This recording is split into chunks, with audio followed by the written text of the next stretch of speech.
Allergic reactions होते हैं ये, और बाज़ औक़ात किसी किसी को कोई छोटे मोटे अगर एलर्जी हो जाए तो एक अलग बात है। कोई बड़े बड़े पैचेस या धब्बे आ जाना, ऐसा कुछ भी नहीं होता। कोई से भी फ़िश खा लें, किसी भी किस्म की फ़िश खा लें, कोई सा भी दूध पी लें, कोई इससे एलर्जिक रिएक्शन नहीं हो।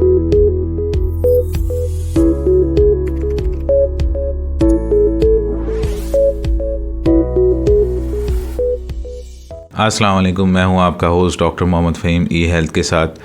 आज का हमारा टॉपिक है डीबंकिंग कॉमन हेल्थ मिथ्स, और सेकंड पार्ट है कि अब भी आप ये खाना चाहेंगे। तो डीबंकिंग कॉमन हेल्थ मिथ्स का मतलब ये है कि जो भी हमारे यहाँ चीज़ें सेहत के हवाले से मंसूब हैं और तोहमात की बेस पे, उसको थोड़ा सा क्लैरिफाई करना था। बहुत सारी चीज़ें हैं, 7-8 चीज़ें मैं आपको गिनवा देता हूँ जो बहुत ज़्यादा कॉमन हैं। सबसे पहले तो ये है कि फ़िश और मिल्क यानी दूध और फ़िश एक साथ इस्तेमाल करने से जो है जिस्म पे धब्बे आ जाएंगे, तो ऐसा कुछ भी नहीं है। एलर्जिक रिएक्शंस होते हैं ये, और बाज़ औक़ात किसी किसी को कोई छोटे मोटे अगर एलर्जी हो जाए तो एक अलग बात है। कोई बड़े बड़े पैचेस या धब्बे आ जाना, ऐसा कुछ भी नहीं होता। कोई से भी फ़िश खा लें, किसी भी किस्म की फ़िश खा लें, कोई सा भी दूध पी लें, कोई इससे एलर्जिक रिएक्शन नहीं होता। और अगर कोई ये क्लेम करता है कि ऐसा होता है तो उसके कोई भी किसी के पास कोई स्ट्रॉन्ग एविडेंस किसी मेडिकल बॉडी की तरफ से नहीं है। वो अपनी तरफ से कोई बात कहता है तो एक अलग बात है।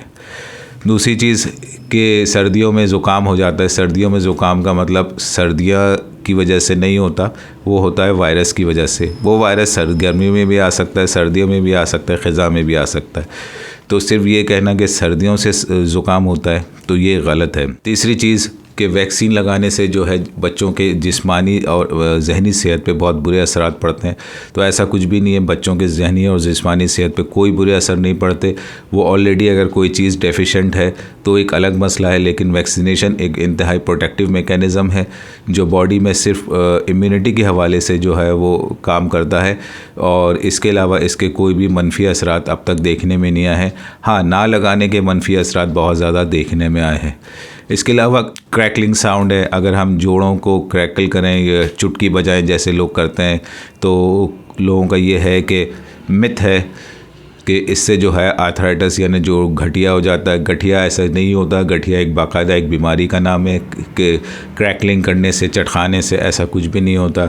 ये महज तोहम परस्ती है। इसके अलावा 8 गिलास रोज़ाना पानी पीना, आप लोगों ने बहुत ज़्यादा ये देखा होगा कि हर जगह जो है वो आरओ प्लांट वाले कहते हैं कि 8 गिलास रोज़ाना।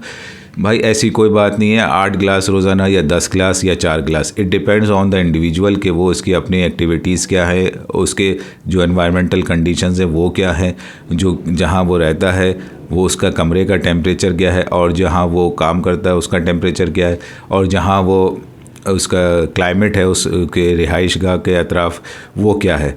इन सारी चीज़ों पे का डिपेंडेंस होती है। फिर प्यास, और प्यास ही आपको बताती है कि आपको कितना पानी पीना है। बहुत सारे लोग ये कहते हैं कि हमें तो प्यास नहीं लगती, तो ऐसा कुछ भी नहीं है। प्यास ज़रूर लगती है, लेकिन वो मसरूफियात की वजह से इंसान इसको इग्नोर कर जाता है। तो इस पर थोड़े से फोकस करने की ज़रूरत है। प्यास का सेंटर यानी थर्स्ट सेंटर जो है आपके ब्रेन में मौजूद है। वो ऐसा नहीं है कि वो स्विच ऑफ स्विच ऑन करना आपको तो वो काम करेगा। वो बाय डिफ़ॉल्ट काम कर रहा है। आपने अपनी मसरूफियत में उसको इग्नोर कर दिया, उसने क्लिक किया, तो ये एक अलग बात है। बाकी ये कि 8 गिलास, 4 गिलास, 6 गिलास, ये हर इंडिविजुअल ने अपने हिसाब से तय करना है कि उसकी प्यास कितनी है। इसके अलावा ये कहना कि गंजा हो जाने से अगले बाल जो आते हैं वो बहुत ज़्यादा अच्छे घने होते हैं, तो ऐसा कुछ भी नहीं है। बाल हमेशा वही आते हैं जो आपकी साख्त है, उसी हिसाब से बाल आते हैं। चाहे कितनी दफ़ा भी आप गंजे हो जाएं, शुरू में ऐसा लगता है कि आपके बाल जो हैं वो थिक हो रहे हैं, वो उनकी फ़ाइन टिप नहीं होती, इस वजह से वो शुरू में लगते हैं। जैसे जैसे वो ग्रो करते हैं उनकी फ़ाइन टिप आती है तो वो बिल्कुल अपने पुरानी साख्त पे आ जाते हैं। इसके अलावा नेचुरल रेमेडीज़ हमेशा यानी सेफ़ होती हैं, तो ऐसा कुछ भी नहीं है। नेचुरल रेमेडीज़ यानी जो भी घरेलू टोटके हैं या हकीमाना टोटके हैं, उसमें जो भी इलाज होता है तो उसमें भी एतदाल के साथ इलाज किया जाता है। किसी भी चीज़ की ज़्यादती जो है वो नुकसानदेह हो सकती है, और किसी भी इंडिविजुअल में थोड़ी सी चीज़ भी जो है वो नुकसानदेह हो सकती है। मिसाल के तौर पे आपने कोई ऐसी चीज़ इस्तेमाल कर ली जो आपके लीवर को टॉक्सिक हो सकती है और वो आपको पता नहीं है, तो वो ऐसी चीज़ें या उसमें ऐसी धातें शामिल होती हैं कि वो थोड़ी सी मिकदार में भी जाएँ तो वो आपके लिए नुकसानदेह हो सकती हैं। तो इसलिए हमेशा इसको सेफ़ समझ लेना, हर किसी के लिए ऐसा नहीं है, कोई मुस्तनद आदमी बताए तो उस पर अमल करें। इसके अलावा अगर आपके पास सन स्क्रीन जैसे इस्तेमाल करते हैं कि सन स्क्रीन सिर्फ सन में इस्तेमाल करना है, क्लाउडी वेदर में नहीं, तो क्लाउडी वेदर में भी सन स्क्रीन इस्तेमाल करना है, क्योंकि सन जो है वो 80% क्लाउड्स को पेनिट्रेट करके अपनी रेज़ जो है वो अर्थ तक पहुंचाता है क्लाउडी वेदर में भी। तो इसलिए आपने क्लाउडी वेदर में भी सन स्क्रीन इस्तेमाल करना है।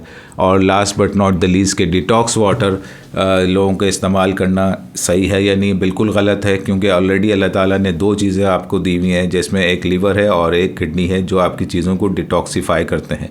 अगर ये काम करना बंद कर दें तो फिर दुनिया भर की कोई भी चीज़ इसको डिटॉक्सीफाई नहीं करता।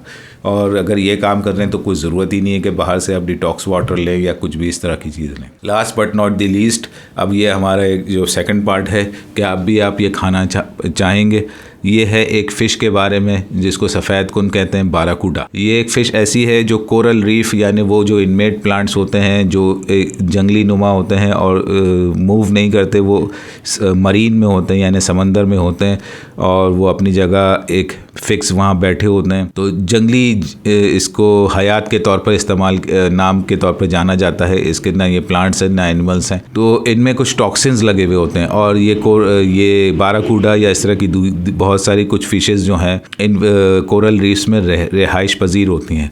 तो इसमें से जो ये टॉक्सिन होता है, ये टॉक्सिन फिर वो फ़िशेज़ में कन्वर्ट होने के बहुत ज़्यादा चांसेस होते हैं, जिसको कहते हैं ciguatera fish poisoning. Ciguatera CIGUATERA ciguatera fish poisoning बहुत ज़्यादा कॉमन है सफ़ेद कुन जैसी मछली में। इसलिए मेक श्योर कर लें जो भी आप इंटरनेट पे सहूलतें हैं उसमें से आप फ़ायदा उठाएं। ये देख लें कि जो भी आप फ़िश खाना चाह रहे हैं उसके हैबिटेट यानी रिहाइशगाह कोरल रीफ्स में तो नहीं है। कोरल रीफ्स वाली फ़िशेस अवॉइड करें क्योंकि उनमें होता है सिग्वाटेरा पॉइज़न, और वो फ़िश वहाँ पे हैबिटेट्स होती हैं वो उनमें ट्रांसफ़र हो जाता है। मोस्टली ऐसा देखने में नहीं आया है कि ये फ़िश जो है टॉक्सिन व्यू, लेकिन ये कभी भी टॉक्सिन हो सकती है क्योंकि इट मे कंटेन सिग्वाटेरा। इसके अलामतें क्या होंगी? बहुत ज़्यादा डायरिया लग जाएगा, बहुत ज़्यादा आपको जो है मोशन लग सकते हैं। इसके अलावा वॉमिटिंग बहुत ज़्यादा हो सकती है, नौजिया बहुत ज़्यादा हो सकता है और बॉडी में इचिंग इरिटेशन बहुत ज़्यादा हो सकती है। इस फूड पॉइजनिंग और इस तरह की कंडीशन से बचने के लिए कोशिश करें कि जो कोरल रीफ्स की जो हैबिटेट वाली फ़िशेज़ हैं वो अवॉइड करें। That's all for tonight. इंशाल्लाह फिर मिलते हैं। Take care once again. Next topic में इंशाल्लाह आपको बहुत ही इंटरेस्टिंग चीज़ बताने वाला हूँ। अपना ख्याल रखें, जब तक ट्यून इन रहिए। अल्लाह हाफिज़।